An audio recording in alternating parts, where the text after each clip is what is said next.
In 1988, it was said it would take a massacre in Tasmania before they would be able to introduce gun laws.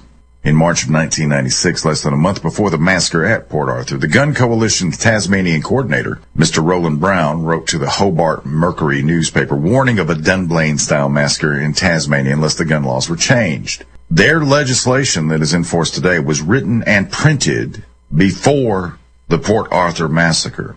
They had on hand pre-positioned a 22-body morgue truck in Tasmania. How many of those are laying around there? The Royal Hobart Hospital had put their emergency plan in place 2 days before the massacre. The Hobart Hospital had a trauma seminar timed to end at the exact moment the shooting started. The helicopter pilots were already available that Sunday. The local police were decoyed to be at the opposite end of the peninsula at the exact moment of the shooting. There were lots of reporters on hand because there was a world press conference. The alleged shooter was a man named Martin Bryant, intellectually impaired, registered invalid with an IQ of 66. Rebecca McKenna sat next to him when he was eating lunch. She said while he was drinking his drink, he seemed anxious. Then he went back into the cafeteria. The tray in the cafeteria was important because that was his personal ID card. Fingerprints, thumbprints, palm prints, saliva, sweat, skin, and possibly hair from the shooter was on that tray. The tray contained real physical evidence as to the identity of the shooter. Where the flags go up is when you start breaking down the actual event. The killer was right-handed. Martin Bryant is left-handed. The killer shot from the hip, right-handed. The killer shot 32 people, killing 20 and injuring 12. The killer scored 20 headshots from the right hip in 90 seconds. There's only about 20 people in the world that are that good in the Western world. And these are the spooks from the various governments. The killer stopped shooting after firing 29 shots of the 30 in the magazine, leaving a live round in the breech while changing magazines. Counting rounds when you're firing a gun at a rate of 48 rounds per minute is a technique that requires tens of thousands of shots to perfect. It is a very high degree of a military skill at arms, far beyond a mentally retarded youth who fired at a few cans and bits of cardboard in the bush. The official police version says the massacre was first reported at 1:35 p.m. local time by Port Arthur security manager Ian Kingston. According to police, he went into the cafe while the shooting was going on and backed out, then reported the massacre. Wendy Skur was the lady who held the phone out the window to convince police there was a shooting in progress. They didn't want to acknowledge Wendy. She doesn't believe the official police version. In fact, Wendy tours Australia on speaking tours, telling all that the official version is fiction. According to police, the Martins were shot at Seascape, while police evidence also proved Bryant was at a service station 57 kilometers away. Police say he arrived at the historic site at 1:15 p.m. They have proof that he was there at 12:45 p.m. Police were pinned down by fire from the shed in the Seascape cottage. That was a good trick for a lone gunman. Very hard to pin somebody down when you are in one position and can't move. There were several suspicious non-locals that left the area, and then the bridge was shut down connecting them. All evidence of the shooting was removed from the building as to make it a sacred site. This is no coincidence.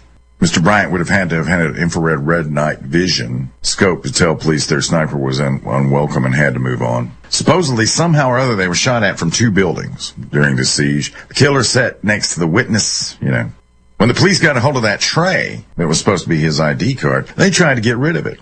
They got rid of the identifying piece of evidence.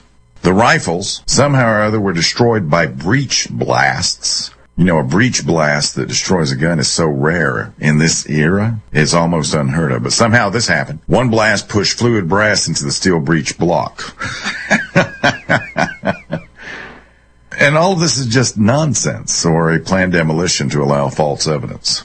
In the case where there's foreign nationals killed and there's deaths by fire, there's supposed to be something called a coronial inquiry. But they had not. They didn't have that. The Evidence Act in Australia requires that all evidence be considered, and more evidence was concealed than presented. If you look at the court transcript you would find that pages 1 through 9 are deleted, 10 is deleted, 11 through 16 presented, 17 is partially deleted, 18 deleted, 19 to 22 is presented, 22 to 23 is deleted, 24 to 31 is presented, 32 to 35 deleted, parts of page 36 deleted, 37 to 38 is presented, 39 deleted, 40 deleted, 41 deleted, 42 presented, 43 deleted. I mean, it just goes on and on and on. So 52 of the first 146 pages of transcript were not presented. The excuse was that the video recorder failed, so the transcript had to be reconstructed from audio tape that was made independently at the same time. The backup didn't fail. But how could a written transcript be affected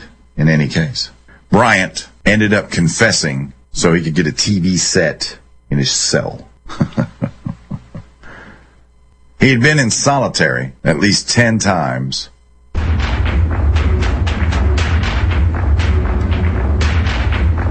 Just doesn't smell right, does it? But that's what they have in Australia. The Bill of Rights protects every American's God-given right to keep and bear arms. Now that right is being seriously undermined as legally registered rifles are being confiscated in some parts of our country. If we're not careful, we may find ourselves with no right to own guns.